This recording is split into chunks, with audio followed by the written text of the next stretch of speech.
ಮತ್ತು ಚಿಕ್ಕಮಗಳೂರು ಲೋಕಸಭಾ ಕ್ಷೇತ್ರದಲ್ಲಿ ಚುನಾವಣಾ ಕಾವು ಏರ್ತಾ ಇದೆಯಾ ಹೇಗೆ? ಈ ಸಲ ಚುನಾವಣೆಯಲ್ಲಿ ಅಂತ ಕಾವು ಕಾಣಿಸ್ತಾ ಇಲ್ಲ. ಬಿಜೆಪಿ ಆಗ್ಲಿ ಕಾಂಗ್ರೆಸ್ ಆಗ್ಲಿ ಫೀಲ್ಡ್ಗೆ ಇಳಿದಿಲ್ಲ ಅಂತ ಅನಿಸ್ತಾ ಇದೆ. ಮತದಾರರ ಮನಸ್ಥಿತಿ ಈ ಎರಡೂ ವಲಯಗಳ ನಡುವೆ ಯಾವ ರೀತಿ ಭಿನ್ನ ಅಂತ ಅನ್ಸುತ್ತೆ? ಜಾತಿವಾರು ಮತ್ತೆ ಬೇರೆ ಜಾತಿ ಲೆಕ್ಕಾಚಾರಗಳು ಸ್ವಲ್ಪ ಮಲೆನಾಡು ಪ್ರದೇಶದಲ್ಲಿ ಕೂಡ ನಡೆಯುತ್ತೆ. ಈ ಬಾರಿ ಜಾತಿ ಯಾವ ರೀತಿಯಲ್ಲಿ ಏನಾದರೂ ಪ್ರಭಾವ ಬೀರ್ತಾ ಇದೆಯಾ? ಬೀರ್ತಾ ಇದ್ರೆ ಹೇಗೆ ಪ್ರಭಾವ ಬೀರ್ತಾ ಇದೆ? ಬಂಟ ಮತ್ತು ಬಿಲ್ಲವ ಉಡುಪಿ ಲೋಕಸಭಾ ಕ್ಷೇತ್ರದಲ್ಲಿ ಪ್ರಾಬಲ್ಯಕ್ಕೆ ಬರ್ತಾ ಇದೆ. ಚಿಕ್ಕಮಗಳೂರು ಜಿಲ್ಲೆಯ ಬಿಜೆಪಿ ಕಾರ್ಯಕರ್ತರಲ್ಲಿ ಯಾವ ಉತ್ಸಾಹ, ಯಾವ ರೀತಿಯ ಉತ್ಸಾಹ ಇದೆ ಅನ್ಸುತ್ತೆ? ಚುನಾವಣಾ ಪ್ರಚಾರದಲ್ಲೂ ಕೂಡ ಬಿಜೆಪಿ ಮತ್ತೆ ಜೆಡಿಎಸ್ ಗೆಲುವಿಗಾಗಿ ಮತ್ತೆ ಪ್ರಚಾರ ಮಾಡ್ತಾ ಇರ್ತಕ್ಕಂಥ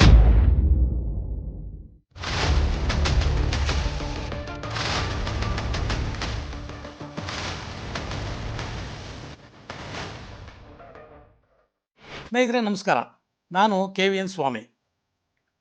ಇವತ್ತಿನ ಕವರೇಜ್ ಕ್ಷೇತ್ರ ವಿಶೇಷ ಸರಣಿಯಲ್ಲಿ ನಾವಿವತ್ತು ಉಡುಪಿ ಚಿಕ್ಕಮಗಳೂರು ಲೋಕಸಭಾ ಕ್ಷೇತ್ರದ ಬಗ್ಗೆ ಹಲವಾರು ಮಾಹಿತಿಗಳನ್ನು ಮತ್ತು ಅಭಿಪ್ರಾಯಗಳನ್ನು ನಿಮ್ಮ ಮುಂದೆ ಇಡೋರಿದ್ದೇವೆ. ಉಡುಪಿ ಚಿಕ್ಕಮಗಳೂರು ಲೋಕಸಭಾ ಕ್ಷೇತ್ರ ಒಂದು ಕಡೆ ಮಲೆನಾಡು, ಮತ್ತೊಂದು ಕಡೆ ಕರಾವಳಿ, ಇವೆರಡರ ಸಮ್ಮಿಶ್ರಣ ಈ ಲೋಕಸಭಾ ಕ್ಷೇತ್ರ. ಶೋಭಾ ಕರಂದ್ಲಾಜೆಯವರು ಇಲ್ಲಿಂದ ಹೊರಹೋದ ನಂತರ, ಅಂದರೆ ಈ ಕ್ಷೇತ್ರದಿಂದ ಸ್ಪರ್ಧೆ ಮಾಡದೆ ಹೊರಹೋದ ನಂತರ ಕೋಟಾ ಶ್ರೀನಿವಾಸ್ ಪೂಜಾರಿ ಅವರು ಇಲ್ಲಿ ಬಿಜೆಪಿ ಅಭ್ಯರ್ಥಿಯಾಗಿದ್ದಾರೆ. ಮತ್ತು ಕಾಂಗ್ರೆಸ್ನಿಂದ ಈ ಹಿಂದೆ ಒಮ್ಮೆ ಗೆದ್ದಿದ್ದಂತಹ ಜಯಪ್ರಕಾಶ್ ಹೆಗಡೆ ಅವರು ಅಭ್ಯರ್ಥಿಯಾಗಿ ಕಣಕ್ಕಿಳಿದಿದ್ದಾರೆ. ಸೊ ಈ ಇಬ್ಬರು ಅಭ್ಯರ್ಥಿಗಳು ಈ ಹಿಂದೆ 25 ವರ್ಷಗಳ ಹಿಂದೆ ಬ್ರಹ್ಮಾವರದಲ್ಲಿ ಪರಸ್ಪರ ಸ್ಪರ್ಧಿಸಿದ್ರು ಅನ್ನುವಂಥದ್ದು ಬಹಳ ವಿಶೇಷವಾದ ಇಂಟ್ರೆಸ್ಟಿಂಗ್ ಪಾಯಿಂಟ್. ಸೊ ಈ ವಿಶೇಷ ಕ್ಷೇತ್ರದ ಬಗ್ಗೆ ವಿಶ್ಲೇಷಣೆ ಮಾಡೋದಕ್ಕೆ ನಮ್ಮ ಜೊತೆ ತಜ್ಞ ವಿಶ್ಲೇಷಕರಾಗಿ ಪಿ ರಾಜೇಂದ್ರ ಅವರು, ಹೊಸದಿಗಂತ ದಿನಪತ್ರಿಕೆಯ ಜಂಟಿ ಸಂಪಾದಕರು, ಹಾಗೂ ನೆಲ್ಲಿ ಜ್ಯೋತಿಯವರು, ಹೊಸದಿಗಂತ ದಿನಪತ್ರಿಕೆಯ ವಿಶೇಷ ವರದಿಗಾರರು, ವಿಶೇಷ ಪ್ರತಿನಿಧಿ, ಈ ಇಬ್ಬರು ಹಾಜರಿದ್ದಾರೆ. ಇಬ್ಬರಿಗೂ ನಾನು ಸ್ವಾಗತವನ್ನು ಬಯಸ್ತೇನೆ. ಮೊದಲಿಗೆ ನಾನು ನೆಲ್ಲಿ ಜ್ಯೋತಿಯವರ ಹತ್ರ ಕೇಳಲಿಕ್ಕೆ ಇಷ್ಟಪಡ್ತೇನೆ. ಉಡುಪಿ ಮತ್ತು ಚಿಕ್ಕಮಗಳೂರು ಲೋಕಸಭಾ ಕ್ಷೇತ್ರದಲ್ಲಿ ನೆಲ್ಲಿ ಜ್ಯೋತಿಯವರೇ, ಚುನಾವಣಾ ಕಾವು ಏರ್ತಾ ಇದೆಯಾ ಹೇಗೆ? ಅಭ್ಯರ್ಥಿಗಳೆಲ್ಲ ಮೈಚಳಿ ಬಿಟ್ಟು ಬೀದಿಗೆ ಇಳಿದಿದ್ದಾರಾ? ಮತದಾರರು ಅಲ್ಲಿ ಅಭ್ಯರ್ಥಿಗಳನ್ನು ಹೇಗೆ ಸ್ವಾಗತಿಸ್ತಾ ಇದ್ದಾರೆ? ಯಾವ ರೀತಿ ನಡೀತಾ ಇದೆ ಕ್ಯಾಂಪೇನ್? ಕಳೆದ ಚುನಾವಣೆ 2019 ಮತ್ತು ಕಳೆದ ವರ್ಷ ನಡೆದಿರೋ ವಿಧಾನಸಭಾ ಚುನಾವಣೆ, ಎರಡು ಚುನಾವಣೆಯನ್ನ ಗಮನಿಸಿದ್ರೆ ಈ ಸಲ ಚುನಾವಣೆಯಲ್ಲಿ ಅಂತ ಕಾವು ಕಾಣಿಸ್ತಾ ಇಲ್ಲ. ಬಿಜೆಪಿ ಆಗ್ಲಿ ಕಾಂಗ್ರೆಸ್ ಆಗ್ಲಿ ಎರಡು ಪಕ್ಷದ ಕಾರ್ಯಕರ್ತರು ಆತರ ಫೀಲ್ಡ್ಗೆ ಇಳಿದಿಲ್ಲ ಅಂತ ಅನಿಸ್ತಾ ಇದೆ. ಇನ್ನು ಒಂದು ಪ್ಲಸ್ ಪಾಯಿಂಟ್ ಏನು ಅಂತಂದ್ರೆ, ಈ ಸಲ ಮೋದಿ ಅವರನ್ನ ಗೆಲ್ಲಿಸಬೇಕು ಅನ್ನುವ ಹವಾ, ಮೋದಿ ಹವಾ ಚಿಕ್ಕಮಗಳೂರು ಉಡುಪಿ ಲೋಕಸಭಾ ಕ್ಷೇತ್ರದಲ್ಲಿ ಕೂಡ ಕಾಣಿಸ್ತಾ ಇದೆ. ಹಾಗಾಗಿ ಅಭ್ಯರ್ಥಿಗಳ ಪ್ರಚಾರ ಹೇಗಿದೆ? ಸರಿ, ಇಲ್ಲಿ ಎರಡು ಅಭ್ಯರ್ಥಿಗಳು ಹೇಗೆ ಅಂತಂದ್ರೆ ಇಬ್ರು ಸಜ್ಜನರು ಅನ್ನೋದು ಒಂದಿದೆ. ಈ ಕಾಂಗ್ರೆಸ್ ಅಲ್ಲಿ ಜಯಪ್ರಕಾಶ್ ಹೆಗಡೆ ಅವರು ಈ ಹಿಂದೆ 2012ರಲ್ಲಿ ಅವರು ಉಪಚುನಾವಣೆಯಲ್ಲಿ ಗೆದ್ದಿದ್ರು. ಒಂದ್ ಸ್ವಲ್ಪ ಕೆಲಸ 2.5 ವರ್ಷ ಅವರಿಗೆ ಆ ಕ್ಷೇತ್ರದ ಸೇವೆ ಸಲ್ಲಿಸ್ಲಿಕ್ಕೆ ಅವಕಾಶ ಸಿಕ್ಕಿತ್ತು. ಉಡುಪಿ ಕ್ಷೇತ್ರಕ್ಕೆ ಅವರು ಚಿರಪರಿಚಿತರು. ಅವರ ಇಬ್ಬರು ಕ್ಯಾಂಡಿಡೇಟ್ಗಳ ಕ್ಷೇತ್ರ ಕುಂದಾಪುರ.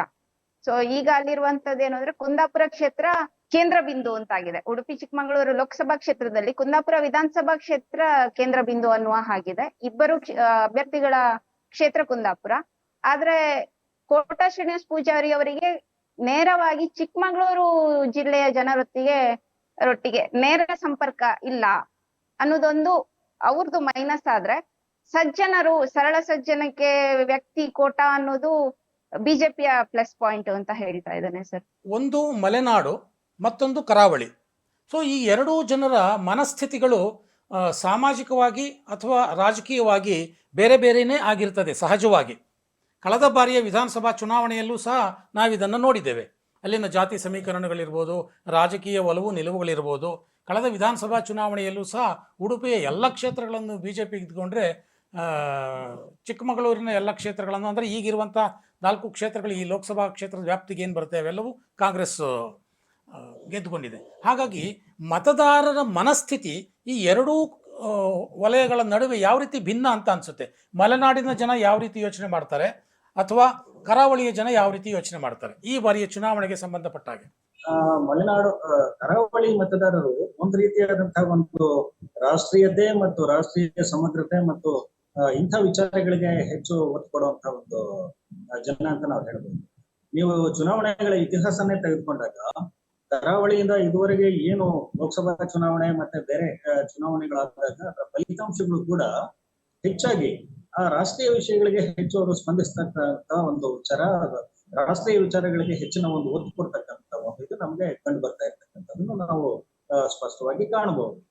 ಸೊ ಹಾಗಾಗಿ ಮಲೆನಾಡು ಪ್ರದೇಶ ಸ್ವಲ್ಪ ಮಟ್ಟಿಗೆ ಈ ಕರಾವಳಿ ಪ್ರದೇಶದ ಮತದಾರರ ಒಂದು ಪೂರಕವಾಗಿ ಅವರು ಕೂಡ ಅದೇ ರೀತಿಯ ಆಲೋಚನೆ ಮಾಡ್ತಾರೆ. ಆದ್ರೆ ಸ್ವಲ್ಪ ವಿಭಿನ್ನವಾಗಿ ಇಲ್ಲಿ ಜಾತಿವಾರು ಮತ್ತೆ ಬೇರೆ ಜಾತಿ ಲೆಕ್ಕಾಚಾರಗಳು ಸ್ವಲ್ಪ ಮಲೆನಾಡು ಪ್ರದೇಶದಲ್ಲಿ ಕೂಡ ನಡೆಯುತ್ತೆ ಅಂತ ಹೇಳ್ಬೋದು. ಉದಾಹರಣೆಗೆ ಈಗ ಚಿಕ್ಕಮಗಳೂರು ಉಡುಪಿ ಅಂತಕ್ಕಂಥ ಕ್ಷೇತ್ರನೇ ಇದು ಕ್ಷೇತ್ರ ಪುನರ್ವಿಂಗಡಣೆ ಆದ್ಮೇಲೆ ಸಂರಚನೆ ಆದಂತ ಒಂದು ಕ್ಷೇತ್ರ ಅಂತ ಹೇಳ್ಬೋದು. ಇದರಲ್ಲಿ ಚಿಕ್ಕಮಗಳೂರಿನ ಕೆಲವು ಕ್ಷೇತ್ರಗಳು, ಕೆಲವು ವಿಧಾನಸಭಾ ಕ್ಷೇತ್ರಗಳು ಇಲ್ಲಿ ಅಡಕ ಆಗಿರ್ತಕ್ಕಂಥದ್ದು. ಇಲ್ಲಿ ರಾಜಕೀಯ ಒಂದು ಪೈಪೋಟಿಗಳು, ರಾಜಕೀಯ ಒಂದು ಹಪಾಹಪಿಗಳು ಜಾಸ್ತಿ ಇರುತ್ತೆ ಮಲೆನಾಡು ಪ್ರದೇಶದಲ್ಲಿ. ಹೀಗಾಗಿ ಮಲೆನಾಡು ಮತ್ತೆ ಕರಾವಳಿ ಪ್ರದೇಶದ ಒಂದು ಸಮ್ಮಿಲನದ ಒಂದು ಒಟ್ಟಾರೆ ನೋಡಿದಾಗ ಇದು ಹೆಚ್ಚು ಕಡಿಮೆ ಆ ಕಡೆ ಸಮಗ್ರತೆಗೆ ಒತ್ತು ಕೊಡುವಂತಹ ಒಂದು ಮತದಾರರು, ಈ ಕಡೆ ಪಕ್ಷಗಳು ಮತ್ತೆ ವ್ಯಕ್ತಿಗಳಿಗೆ ಮಣೆ ಹಾಕುವಂತಹ ಒಂದು ಮತದಾರರು. ಹೀಗಾಗಿ ಇದನ್ನು ಎರಡು ವಿಭಿನ್ನವಾದಂತಹ ರೀತಿಯಲ್ಲಿ ಆಲೋಚನೆ ಮಾಡಿದಾಗ ಪಕ್ಷಗಳು ಇದನ್ನು ಯಾವ ರೀತಿ ಅಡ್ವಾಂಟೇಜ್ ತಗೊಳುತ್ತೆ ನೋಡ್ಬೇಕಾಗುತ್ತೆ ಈ ಚುನಾವಣೆಯಲ್ಲಿ, ಇದು ಯಾವ ರೀತಿ ಪ್ರತಿಬಿಂಬಿಸುತ್ತೆ ಅಂತಕ್ಕಂಥ. ಸ್ಥಳೀಯವಾಗಿ ಈ ಲೋಕಸಭಾ ಕ್ಷೇತ್ರವನ್ನು ನೋಡಿದಾಗ ಒಂದು ಪ್ರವಾಸೋದ್ಯಮ, ಇನ್ನೊಂದು ಮೀನುಗಾರಿಕೆ, ಇನ್ನೊಂದು ಅಡಿಕೆ ಮತ್ತು ಕಾಫಿ ಬೆಳೆ. ಸೊ ಇದು ಸ್ಥಳೀಯವಾಗಿ ಇರತಕ್ಕಂಥ ಬಹಳ ಮುಖ್ಯವಾದ ವಿಚಾರಗಳು. ಸೊ ಈ ವಿಚಾರಗಳು ಈ ಬಾರಿಯ ಚುನಾವಣೆಯ ಸಂದರ್ಭದಲ್ಲಿ ಅಥವಾ ಪ್ರಚಾರದ ಸಂದರ್ಭದಲ್ಲಿ ಸ್ಥಳೀಯ ಮಟ್ಟದಲ್ಲಿ ಮತದಾರರ ಮಟ್ಟದಲ್ಲಿ ಯಾವ ರೀತಿ ಚರ್ಚೆ ಆಗ್ತಾ ಇದ್ದರೆ, ಅಥವಾ ಅಭ್ಯರ್ಥಿಗಳು ಏನಾದರೂ ಈ ಬಗ್ಗೆ ಏನಾದರೂ ಮಾತನಾಡ್ತಿದ್ದಾರಾ, ಮತದಾರರು ಏನಾದರೂ ಪ್ರಶ್ನೆಗಳನ್ನು ಕೇಳ್ತಾ ಇದ್ದಾರಾ ಈ ವಿಚಾರವಾಗಿ? ಸರ್, ಈ ಸಲ ಚುನಾವಣೆಯಲ್ಲಿ ಮೋದಿ ಅನ್ನೋದೇ ಮೈನ್ ಪಾಯಿಂಟ್ ಆಗಿದೆ. ಅದರ ಹೊರತಾಗಿ ಮೀನುಗಾರಿಕೆ, ಈಗ ಮೀನುಗಾರಿಕೆಯಲ್ಲಿ ಏನಾಗಿದೆ ಅಂತಂದ್ರೆ ಆಳ ಸಮುದ್ರ ಮೀನುಗಾರಿಕೆ, ನಮ್ಮ ಉಡುಪಿ ಜಿಲ್ಲೆಯಲ್ಲಿ ಮುಖ್ಯವಾಗಿ ಬರುವಂತದ್ದು ಆಳ ಸಮುದ್ರ ಮೀನುಗಾರಿಕೆ. ಈಗ 2 ತಿಂಗಳಿಂದ ಮೀನುಗಾರರಿಗೆ ಬಲೆಗೆ ಮೀನೇ ಬೀಳ್ತಾ ಇಲ್ಲ ಅನ್ನುವ ಸಮಸ್ಯೆಯೂ ಇದೆ. ಹಾಗಾಗಿ ಈ ಸಲ ಚುನಾವಣೆಯಲ್ಲಿ ಮೀನುಗಾರಿಕೆ ಕೂಡ ಮುಖ್ಯ ವಿಷಯ ಆಗ್ತಾ ಇದೆ. ಇನ್ನು ಒಂದು ಏನು ಅಂತಂದ್ರೆ ಮೀನುಗಾರರಿಗೆ ಏನ್ ಕೇಂದ್ರ ಸರ್ಕಾರದಿಂದ ಯಾವ ಸವಲತ್ತುಗಳು ಸಿಕ್ಕಿವೆ ಅನ್ನೋದು ಚರ್ಚೆ ಆಗ್ತಾ ಇದೆ. ಕೋಟ ಶ್ರೀನಿವಾಸ ಪೂಜಾರಿ ಅವರು ಬಿಲ್ಲವ ಸಮುದಾಯದವರಾಗಿರೋದ್ರಿಂದ ಈ ಕಡೆ ಮೊಗವೀರರು ಮೀನುಗಾರರು, ನಾವು ಮುಖ್ಯವಾಗಿ ಹೇಳ್ತಾ ಇರೋದೇನು ಅಂತಂದ್ರೆ ಅಲ್ಲಿ ಮೊಗವೀರ ಸಮುದಾಯ ಅಂತ ಹೇಳಿ, ಅವರು ಯಾರಿಗೆ ಒಲವು ತೋರಿಸ್ತಾರೆ ಅನ್ನೋದು ಕೂಡ ಮುಖ್ಯ ಆಗ್ತದೆ. ಈ ಕಡೆ ಜಯಪ್ರಕಾಶ್ ಹೆಗ್ಡೆ ಅವರನ್ನ ನೋಡ್ಲಿಕ್ಕೆ ಹೋದ್ರೆ ಅವರು ಈ ಹಿಂದೆ ಕರ್ನಾಟಕ ಸರ್ಕಾರದಲ್ಲಿ ಮೀನುಗಾರಿಕಾ ಸಚಿವರೇ ಆಗಿದ್ರು. ಈಗ ಏನು ಡೀಸೆಲ್ ಸಬ್ಸಿಡಿ ಸಿಗ್ತಾ ಇದೆ, ಅದರ ಹಿಂದೆ ಜಯಪ್ರಕಾಶ್ ಹೆಗ್ಡೆ ಅವರ ಶ್ರಮ ತುಂಬಾ ಇತ್ತು. ಇನ್ನೊಂದು ಏನು ಅಂತಂದ್ರೆ ಆಲ್ರೆಡಿ ಅವರು ಮೀನುಗಾರಿಕಾ ಸಚಿವರು ಆಗಿರೋದ್ರಿಂದ ಮೀನುಗಾರರ ಸಮಸ್ಯೆ ಅವರಿಗೆ ಅರ್ಥ ಆಗ್ತದೆ ಅನ್ನೋದು ಕಾಂಗ್ರೆಸ್ ಪಕ್ಷದ ಭಾವನೆ. ಹಾಗಾಗಿ ಮೊಗವೀರು ನಮಗೆ ಸಪೋರ್ಟ್ ಮಾಡಬಹುದು ಅನ್ನೋದು ಒಂದಿದೆ. ನನಗೊಂದು ಕುತೂಹಲ ಇದೆ, ಏನಂತಂದರೆ ಉಡುಪಿ ಜಿಲ್ಲೆ ಈ ಹಿಂದಿನ ಹಲವು ಚುನಾವಣಾ ಫಲಿತಾಂಶಗಳನ್ನು ನೋಡ್ಕೊಂಡು ಬಂದಾಗ ಅಲ್ಲಿ ಜಾತಿಗಿಂತಲೂ ಹೆಚ್ಚಾಗಿ ಪಕ್ಷ ಅಥವಾ ಸಿದ್ಧಾಂತ ಇದು ಹೆಚ್ಚು ಕೆಲಸ ಮಾಡ್ತಾ ಬಂದಿದೆ ಚುನಾವಣೆಗಳಲ್ಲಿ ಮುಖ್ಯವಾಗಿ. ಆದರೆ ಈ ಬಾರಿ ಕಾಂಗ್ರೆಸ್ ಬಿಲ್ಲವ ಮತ್ತು ಬಂಟ ಅನ್ನುವಂತಹ ಒಂದು ಬಿರುಕನ್ನು ಅಥವಾ ಆ ಆಧಾರದ ಮೇಲೆ ಮತ ಕೇಳುವಂತಹ ಪ್ರಯತ್ನವನ್ನು ಉಡುಪಿಯಲ್ಲಿ ಮಾಡ್ತಾ ಇದೆ. ಇದರ ಜೊತೆಗೆ ಅಲ್ಲಿ BJPಯಿಂದ ಟಿಕೆಟ್ ಕೇಳ್ತಿದ್ದಂತಹ ಪ್ರಮೋದ್ ಮಧ್ವರಾಜ್ ಅವರಿಗೆ ಈ ಬಾರಿ ಟಿಕೆಟ್ ಸಿಕ್ಕಿಲ್ಲ. ಹಾಗಾಗಿ ಮೊಗವೀರರ ಒಂದು ಮತ ಯಾರಿಗೆ ಸಿಗಬಹುದು ಅನ್ನುವಂಥ ಚರ್ಚೆ, ಕುತೂಹಲ ಈಗ ಉಡುಪಿ ಜಿಲ್ಲೆಯಲ್ಲಿ ಬಹುಶಃ ಚರ್ಚೆ ಆಗ್ತಾ ಇದೆ. ಸೊ ಈ ಮೋದಿ ಫ್ಯಾಕ್ಟರು, ಭಾರತದ ಸಮಗ್ರತೆ, ಇದೆಲ್ಲವನ್ನೂ ಒತ್ತಟ್ಟಿಗಿಟ್ಟು ಈಗ ಈ ಬಾರಿ ಜಾತಿ ಯಾವ ರೀತಿಯಲ್ಲಿ ಏನಾದರೂ ಪ್ರಭಾವ ಬೀರ್ತಾ ಇದ್ರೆ ಹೇಗೆ ಪ್ರಭಾವ ಬೀರ್ತಾ ಇದೆ? ತಾವು ಹೇಳಿದ ಹಾಗೆ ಹೌದು, ಉಡುಪಿ ಜಿಲ್ಲೆಯಲ್ಲಿ ಜಾತಿ ರಾಜಕಾರಣ ಅನ್ನೋದು ಪ್ರಬಲ ವಿಷಯ ಆಗಿರ್ಲಿಲ್ಲ. ಬಟ್ ಈ ಸಲ ಏನಾಗಿದೆ ಅಂತಂದ್ರೆ ಬೇಡ ಬೇಡ ಅಂತಂದ್ರು ಬಂಟ ಮತ್ತು ಬಿಲ್ಲವ ಅನ್ನೋದು ಈಗ ಪ್ರಚಲಿತಕ್ಕೆ ಬರ್ತಾ ಇದೆ.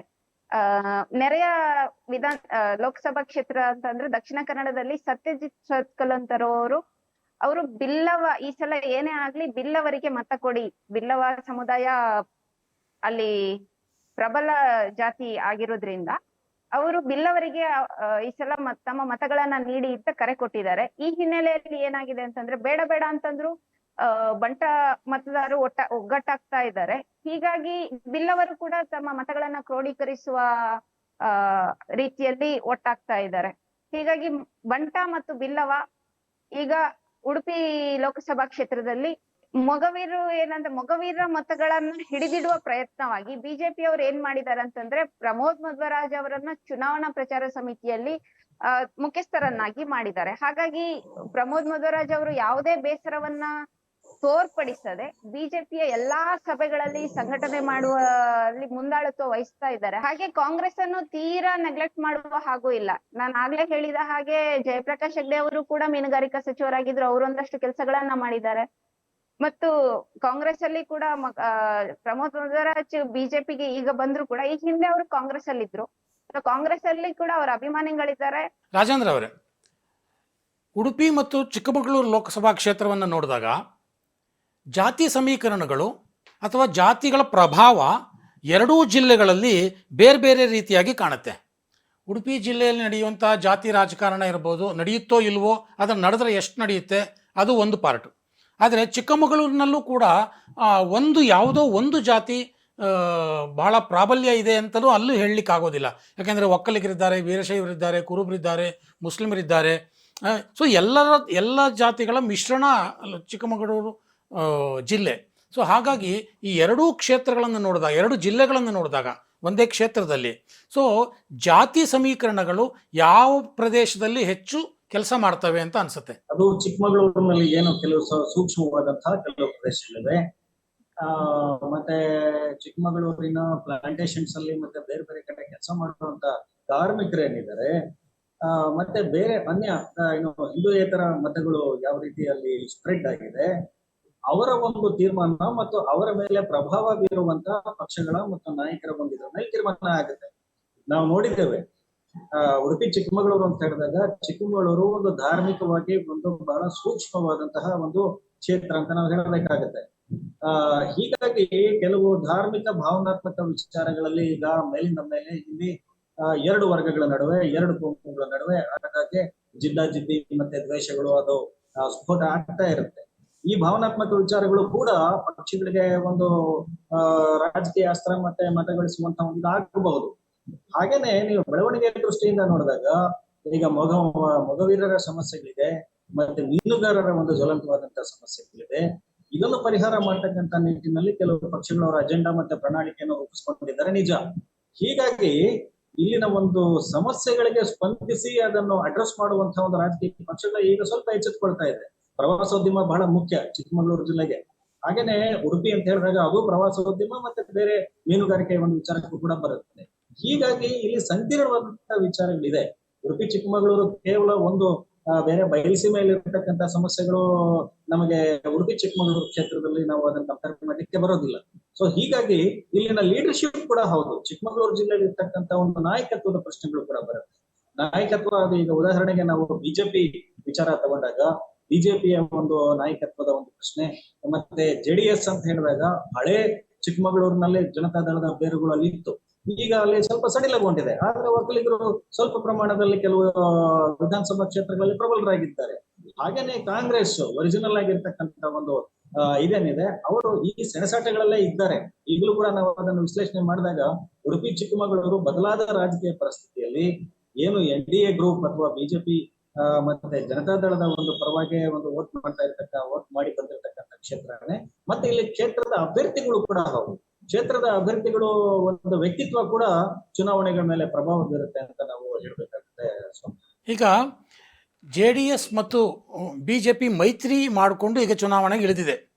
ಕಳೆದ ಚುನಾವಣೆಯಲ್ಲಿ, ವಿಧಾನಸಭಾ ಚುನಾವಣೆಯಲ್ಲಿ ನೋಡಿದ್ವಿ ನಾವು, ಬಹಿರಂಗವಾಗಿ JDSನ ಸ್ಥಳೀಯ ನಾಯಕರು ತಮ್ಮ ಅಭ್ಯರ್ಥಿಗೂ ಮತ ಹಾಕ್ಕೊಳ್ಳದಲ್ಲೇ ಕಾಂಗ್ರೆಸ್ಗೆ ಮತ ಹಾಕ್ಸಿದ್ದನ್ನು ನಾವು ನೋಡಿದ್ದೇವೆ. ಆ ಕಾರಣಕ್ಕಾಗಿ CT ರವಿಯವರು ಅವರ ಸೋಲಿಗೆ ಇದು ಒಂದು ಕಾರಣ ಅಂತ ಬಹಿರಂಗವಾಗಿ ಹೇಳಿಕೆ ಕೊಟ್ಟಿದ್ದರು. ಸೊ ಆ ಹಿನ್ನೆಲೆಯಲ್ಲಿ ನೋಡೋದಾದರೆ ಬಹಳ ಮುಖ್ಯವಾಗಿ ಉಡುಪಿ ಜಿಲ್ಲೆಯಲ್ಲಿ JDSನ ಪ್ರಭಾವ ಅಷ್ಟು ಇಲ್ಲದೆ ಇರ್ಬೋದು, ಆದರೆ ಚಿಕ್ಕಮಗಳೂರಿನಲ್ಲಿ ನೀವೇ ಹೇಳಿದಾಗೆ ಅಲ್ಲಿನ JDSನ ಬೇರುಗಳು ಅಲ್ಲಿ ಸಾಕಷ್ಟಿವೆ. ಸೊ ಆ ಹಿನ್ನೆಲೆಯಲ್ಲಿ ನೋಡಿದಾಗ JDS ಮತ್ತು BJP ಮೈತ್ರಿ ಯಾವ ರೀತಿ ವರ್ಕೌಟ್ ಆಗ್ಬೋದು ಅಂತ ಅನಿಸುತ್ತೆ ಈ ಬಾರಿ ಚುನಾವಣೆಯಲ್ಲಿ? ರಾಜೇಂದ್ರ ಅವರೇ. ಇಲ್ಲ, ಜೆಡಿಎಸ್ ಮತ್ತೆ ಬಿಜೆಪಿ ಒಂದು ಮೈತ್ರಿ ಇಲ್ಲಿ ಸದ್ಯದ ಪರಿಸ್ಥಿತಿಗಳು ನೋಡಿದಾಗ ವರ್ಕೌಟ್ ಆಗಬೇಕು ನಿಜ. ಆದ್ರೆ ಕಳೆದ ವಿಧಾನಸಭಾ ಚುನಾವಣೆ ಸಮಯದಲ್ಲಿ ಏನು ಈ ಜೆಡಿಎಸ್ ಮತ್ತೆ ಬಿಜೆಪಿ ಒಂದು ಅಭ್ಯರ್ಥಿಗಳ ಪರವಾಗಿ ಕಾರ್ಯಕರ್ತರು ಆ ಒಂದು ಬೂತ್ ಮಟ್ಟದಲ್ಲಿ ಅವರು ಜಗಳ ಆಡಿಕೊಂಡ್ರು, ಅದು ಎಷ್ಟರ ಮಟ್ಟಿಗೆ ಇಲ್ಲಿ ಪ್ಯಾಚಪ್ ಆಗಿದೆ ಅಂತಕ್ಕಂಥದ್ದು ಕೂಡ ಬಹಳ ಮುಖ್ಯ ಆಗುತ್ತೆ. ಯಾಕೆಂತ ಹೇಳಿದ್ರೆ ಉಡುಪಿ ಚಿಕ್ಕಮಗಳೂರು ಅಭ್ಯರ್ಥಿ ಘೋಷಣೆ ವಿಚಾರದಲ್ಲೇ ನಾನಾ ರೀತಿಯಾದಂತಹ ಕೆಲವು ಗೊಂದಲಗಳು ಉಂಟಾಯಿತು ಆ ಬಿಜೆಪಿ ಜನತಾದಳದ ಮೈತ್ರಿ ವಲಯದಲ್ಲಿ.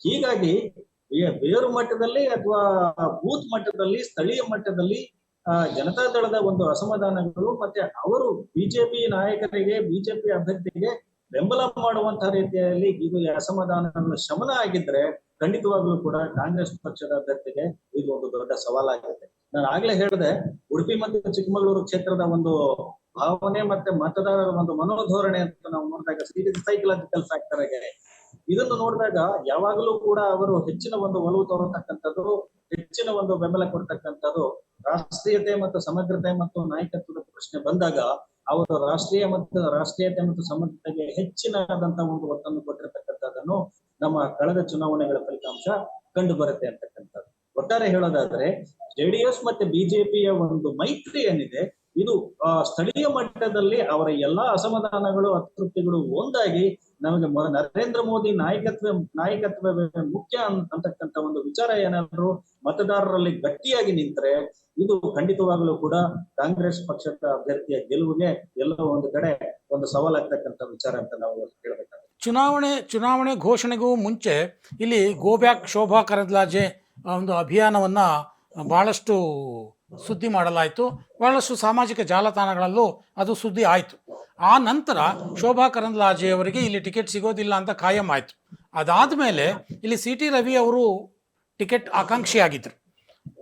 ಒಂದು ಅರ್ಥದಲ್ಲಿ ಶೋಭಾ ಕರಂದ್ಲಾಜೆ ಅವರಿಗೆ ಟಿಕೆಟ್ ಸಿಕ್ಕಲಿಲ್ಲ ಅನ್ನುವಂಥ ಒಂದು ತೃಪ್ತಿ ಅಥವಾ ನಮ್ಮ ಅಭಿಯಾನ ಯಶಸ್ವಿ ಆಯಿತು ಅಂತ ಕಾರ್ಯಕರ್ತರಿಗೆ ಅನಿಸಿದ್ರೆ, ತಮ್ಮ ಜಿಲ್ಲೆಯ ನಾಯಕ ಸಿ ಟಿ ರವಿಗೆ ಟಿಕೆಟ್ ತಪ್ಪಿತು ಅನ್ನುವಂಥ ಅಸಮಾಧಾನನೂ ಒಂದು ಕಡೆ ಅವರಲ್ಲಿ ಮನೆ ಮಾಡ್ತು.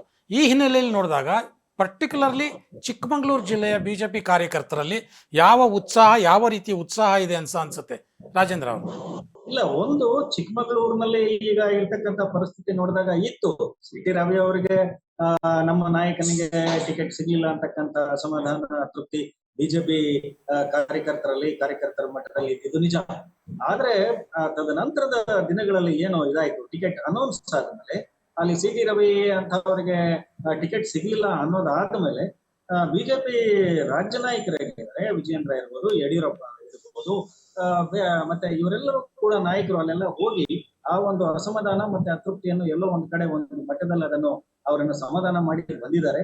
ಸೊ ಇದು ಚುನಾವಣೆ ದಿನ ಮತ್ತೆ ಚುನಾವಣೆಯ ಒಂದು ಇದರಲ್ಲಿ ಯಾವ ರೀತಿ ಪರಿಣಾಮ ಬರುತ್ತೆ ಅಂತ ನಾವು ನೋಡ್ಬೇಕು.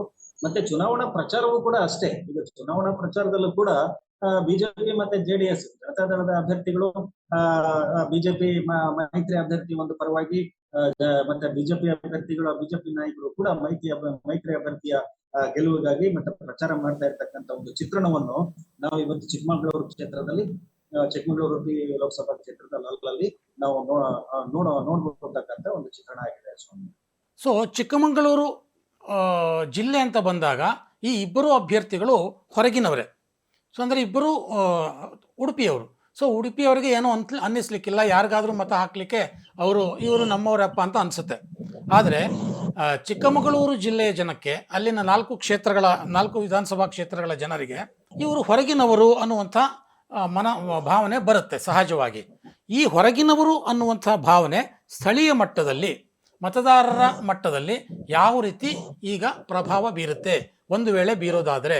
ಅವರ ದೃಷ್ಟಿಯಿಂದ ನೋಡೋದಿದ್ರೆ ಕೋಟ ಶ್ರೀನಿವಾಸ ಪೂಜಾರಿ ಅವರು ಆಲ್ರೆಡಿ ಅಲ್ಲಿ ಯಾವುದೇ ಪ್ರಭಾವ ಇಲ್ಲ ಅವರದು, ಮತ್ತು ನೇರ ಸಂಪರ್ಕವೂ ಇಲ್ಲ ಮತದಾರರ ಜೊತೆಗೆ. ಅದೇ ಜಯಪ್ರಕಾಶ್ ಹೆಗ್ಡೆ ಅವರು ಈ ಹಿಂದೆ 2.5 ವರ್ಷ ಸಂಸದರಾಗಿರೋದ್ರಿಂದ ಮತ್ತು ಅಲ್ಲಿ ಒಂದಷ್ಟು ಓಡಾಟ ಮಾಡಿರೋದ್ರಿಂದ ಮತ್ತು ಆ ಮೀನುಗಾರಿಕಾ ಸಚಿವರಾಗಿ ಆ ಕಡೆಯೂ ಅವರು ಓಡಾಟ ಮಾಡಿರೋದ್ರಿಂದ ಅವರ ಬಗ್ಗೆ ಒಂದಷ್ಟು ಒಲವು ಇದೆ ಚಿಕ್ಕಮಗಳೂರು ಜಿಲ್ಲೆಯವರಿಗೆ. ಅವರು ನಮ್ಮವರು. ಲೋಕಸಭಾ ಚುನಾವಣೆಯಲ್ಲಿ, ಹಿಂದಿನ ಲೋಕಸಭಾ ಚುನಾವಣೆಯಲ್ಲಿ ಅವರು ಸೋತ ನಂತರ ಕೂಡ ಅವರು ಒಂದಷ್ಟು ಅಲ್ಲಿ ಓಡಾಟಗಳನ್ನ ಮಾಡಿದ್ರು. ಹಾಗಾಗಿ ಅವರ ಬಗ್ಗೆ ಪರಿಚಯವೂ ಇದೆ ಮತ್ತು ಒಲವು ಒಂದಷ್ಟು ನೋಡಬಹುದು. ಆದ್ರೆ ಕೋಟ ಶ್ರೀನಿವಾಸ ಪೂಜಾರಿ ಅವರು ಈ ಹಿಂದೆ ಮುಜರಾಯಿ ಸಚಿವರಾಗಿದ್ದಾಗ ಒಂದು ಕೆಲವು ವಿಸಿಟ್ ಗಳನ್ನ ಅವರು ಚಿಕ್ಕಮಗಳೂರು ಜಿಲ್ಲೆಗೆ ನೀಡಿದ್ದು ಬಿಟ್ರೆ ಅವರ ಪರಿಚಯ ಅಷ್ಟೊಂದು ಇಲ್ಲ ಅಲ್ಲಿ ಅವರಿಗೆ. ಹಾಗಾಗಿ ಇತ್ತೀಚಿನ ದಿನಗಳಲ್ಲಿ ಪ್ರಚಾರ ಸಂದರ್ಭದಲ್ಲಿ ಹೆಚ್ಚಿನ ಸಮಯವನ್ನು ಕೋಟ ಶ್ರೀನಿವಾಸ ಪೂಜಾರಿ ಅವರು ಚಿಕ್ಕಮಗಳೂರು ಜಿಲ್ಲೆಗೆ ಮೀಸಲಿಡ್ತಾ ಇದ್ದಾರೆ. ಮನೆ ಮನೆಗಳಿಗೆ ಭೇಟಿ ನೀಡುವಂತದ್ದು, ಅಲ್ಲಲ್ಲಿ ಸಭೆಗಳನ್ನ ಮಾಡುವಂತದ್ದು, ತನ್ನನ್ನ ತಾನು ಪರಿಚಯ ಕೊಳ್ಳುವಂತದ್ದನ್ನ ಅವ್ರು ಮಾಡ್ತಾ ಇದ್ದಾರೆ. ಇನ್ನು ಒಂದು ಪ್ಲಸ್ ಪಾಯಿಂಟ್ ಏನು ಅಂತಂದ್ರೆ, ಕೋಟ ಎಲ್ರಿಗೂ ಪರಿಚಯ ಹೇಗೆ ಅಂತಂದ್ರೆ ಅವರು ಸರಳ ಸಜ್ಜನಿಕೆ ಅನ್ನೋದು. ಅದೇ ವಿಚಾರವನ್ನ ಇಟ್ಟುಕೊಂಡು ಅವ್ರೀಗ ಅಲ್ಲಿ ಪ್ರಚಾರವನ್ನು ಮಾಡ್ತಾ ಇದ್ದಾರೆ. ಮೋದಿ ವಿಷಯವನ್ನ ಹೊರತುಪಡಿಸಿ ಅಲ್ಲಿ ಪ್ರಚಾರ ಆಗ್ತಾ ಇರುವಂತದ್ದೇ ಕೋಟ ಸರಳ ಸಜ್ಜನಿಕೆಯ ವ್ಯಕ್ತಿ. ಅವರು ಬಿಜೆಪಿಯಲ್ಲಿದ್ರು ಇಂಥ ಕೆಲಸಗಳನ್ನ ಮಾಡಿದ್ದಾರೆ. ಮುಜರಾಯಿ ಸಚಿವರಾಗಿದ್ದಾಗ ಒಂದಷ್ಟು ಅವ್ರು ತಂದಿರುವಂತ ಸಪ್ತಪದಿ ಯೋಜನೆ ಅದು ತುಂಬಾ ಪ್ರಭಾವವನ್ನ ಬೀರಿದೆ. ರಾಜೇಂದ್ರ ಅವರೇ, ಈ ಒಟ್ಟಾರೆಯಾಗಿ ನೋಡೋದಾದರೆ ಇಲ್ಲಿನ ಸ್ಥಳೀಯ ರಾಜಕಾರಣ ಅಥವಾ ಸ್ಥಳೀಯ ಜಾತಿ ಸಮೀಕರಣ, ಒಟ್ಟಾರೆ ಸ್ಥಳೀಯ ಸಮಸ್ಯೆಗಳು ಅಥವಾ ಹೊರಗಿನವರು ಅಥವಾ ಒಳಗಿನವರು ಅನ್ನುವಂಥದ್ದು, ಸೊ ಈ ಎಲ್ಲದನ್ನು ಮೀರಿ ನೀವು ಆಗಲೇ ಹೇಳಿದಾಗೆ ಇಲ್ಲಿನ ಜನ ರಾಷ್ಟ್ರೀಯ ಸಮಗ್ರತೆ ಅಥವಾ ರಾಷ್ಟ್ರೀಯ ಐಕ್ಯತೆ ಈ ವಿಚಾರಗಳನ್ನು ಲೋಕಸಭಾ ಚುನಾವಣೆಗಳ ಸಂದರ್ಭದಲ್ಲಿ ಅದರ ಬಗ್ಗೆ ಗಮನ ಹರಿಸ್ತಾರೆ ಅನ್ನುವಂಥದ್ದನ್ನು ನೀವು ಹೇಳಿದ್ರಿ. ಆದರೆ ಬೂತ್ ಮಟ್ಟದಲ್ಲಿ ನೋಡಿದಾಗ ಒಂದು ಜಿಲ್ಲೆಯಲ್ಲಿ ಸಂಪೂರ್ಣವಾಗಿ ಬಿ ಜೆ ಪಿ ಬೂತ್ ಮಟ್ಟದಲ್ಲಿ ಸ್ಟ್ರಾಂಗ್ ಇದ್ದರೆ, ಇನ್ನೊಂದು ಜಿಲ್ಲೆಯಲ್ಲಿ ಸಂಪೂರ್ಣವಾಗಿ ಕಾಂಗ್ರೆಸ್ ಸ್ಟ್ರಾಂಗ್ ಇರುವಂಥದ್ದು. ಸೊ ಬೂತ್ನಲ್ಲಿ